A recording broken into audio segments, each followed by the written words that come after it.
اچھا، تو آج ہم پاکستان کرکٹ میں ایک ایسی صورتحال دیکھ رہے ہیں جس نے کافی لوگوں کو پریشان کیا ہوا ہے، یعنی بابر اعظم اور محمد رضوان، ہمارے دو سب سے اہم کھلاڑی، ان کی جنوبی افریقہ کے خلاف جو T20 سیریز آ رہی ہے اس میں واپسی پر ایک غیر یقینی سی کیفیت کیوں ہے؟ ہم دیکھتے ہیں کہ یہ سلیکشن آخر اتنی پیچیدہ ہو کیوں رہی ہے۔ جی بالکل، اور یہ واقعی کافی حیران کن صورتحال ہے، خاص طور پر جب ہم ان دونوں کھلاڑیوں کا مقام دیکھتے ہیں اور جو خدمات انہوں نے پاکستان کرکٹ کے لیے دی ہیں۔ ان جیسے ناموں پر سوالیہ نشان لگنا یہ اپنے آپ میں ایک بڑی بات ہے۔ تو ذرائع کیا بتا رہے ہیں، مطلب اس مسئلے کی جڑ کہاں ہے؟ سننے میں تو یہی آ رہا ہے کہ سلیکشن کمیٹی کے کوئی دو باثر لوگ ہیں جو شاید ان کی واپسی نہیں چاہتے۔ یہ کیا معاملہ ہے؟ ہاں، یہاں دلچسپ بات یہ ہے کہ ان سلیکٹرز کی مبینہ دلیل کیا ہے۔ کہا جا رہا ہے کہ چونکہ سیریز ہوم گراؤنڈ پر ہے جنوبی افریقہ کے خلاف، تو پچز شاید بیٹنگ کے لیے بہتر ہوں گی، تو وہ کچھ ایسے کھلاڑیوں کو آخری موقع دینا چاہتے ہیں جنہیں وہ سمجھتے ہیں کہ وہ زیادہ جارحانہ ہے، جیسے محمد حارث ہو گئے یا شاید حسن نواز۔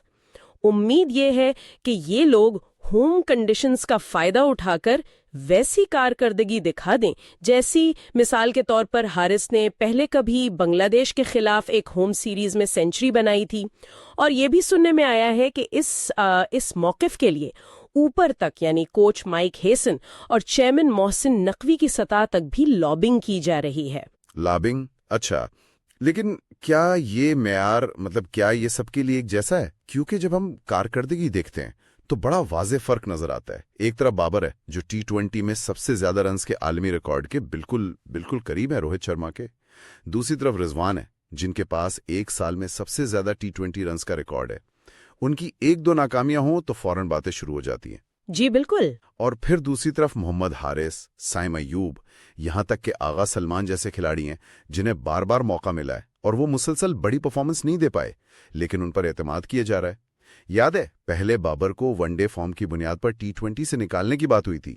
یہ کیسا معیار ہے؟ صحیح کہا، اور یہیں سے وہ اہم سوال اٹھتا ہے نا کہ آنے والی ٹیسٹ سیریز کی کارکردگی کا T20 سلیکشن سے کیا تعلق بن رہا ہے۔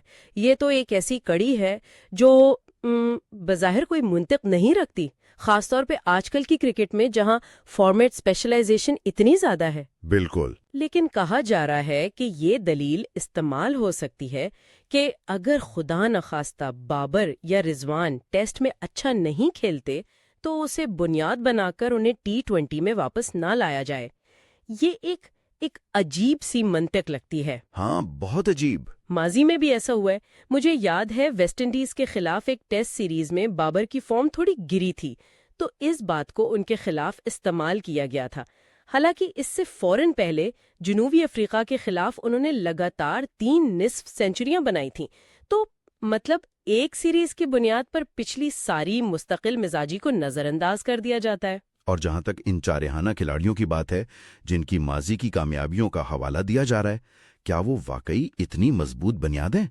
جیسے محمد حارث کی سینچری جس کا بہت ذکر ہوتا ہے، وہ بنگلہ دیش کی اس بولنگ کے خلاف تھی جس میں ان کے مین بولرز مستفیض اور تسکین وہ تھے ہی نہیں۔ جی، اور شریف الاسلام بھی پہلے اوور میں انفٹ ہو گئے تھے۔ تو کیا یہ واقعی کوئی پیمانہ ہے؟ پھر وہ مختلف کنڈیشنز کے بہانے، کبھی UAE کی پچ سلو تھی، کبھی ویسٹ انڈیز میں باؤنس زیادہ تھا، کبھی بنگلہ دیش میں کم تھا، یہ کب تک چلے گا؟ تو اگر ہم اسے بڑی تصویر میں دیکھیں تو صورتحال یہی بن رہی ہے کہ بابر اور رضوان کی T20 قسمت کم از کم اس جنوبی افریقہ سیریز کے لیے وہ اب ان کی آنے والی ٹیسٹ سیریز کی کارکردگی سے جڑ گئی ہے۔ اگر وہ ٹیسٹ میں بہت اچھا کھیل جاتے ہیں تو ظاہر سلیکٹرز پر بہت دباؤ ہوگا کہ انہیں T20 ٹیم میں لایا جائے۔ اس صورت میں شاید وہ جو 2 مبینہ مخالف آوازیں ہیں وہ دب جائیں۔ لیکن اگر خدا نخواستہ ان کی ٹیسٹ فارم اچھی نہیں رہتی تو یہ ان سلیکٹرز کے ہاتھ مضبوط کر دے گا جو جارحانہ کھلاڑیوں کو مزید موقع دینے کے حق میں ہیں۔ تو ایک طرح سے ان 2 سینئر کھلاڑیوں پر ٹیسٹ سیریز میں ایک غیر ضروری قسم کا دباؤ ڈال دیا گیا ہے۔ تو حاصل کلام کیا ہے؟ بنیادی طور پر ایک کشمکش چل رہی ہے۔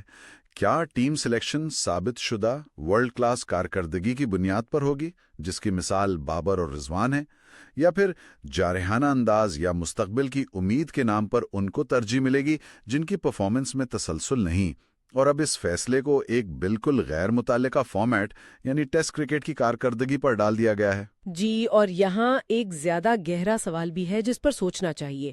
انفرادی کھلاڑیوں کے ناموں سے ہٹ کر اگر دیکھیں تو یہ پورا طریقہ کار، یہ سلیکشن کی مبینہ منطق، یہ پاکستانی کرکٹ انتظامیہ کی مجموعی سوچ، ان کی ترجیحات اور شاید ان پر جو اندرونی یا بیرونی دباؤ ہیں ان کے بارے میں کیا بتاتی ہے۔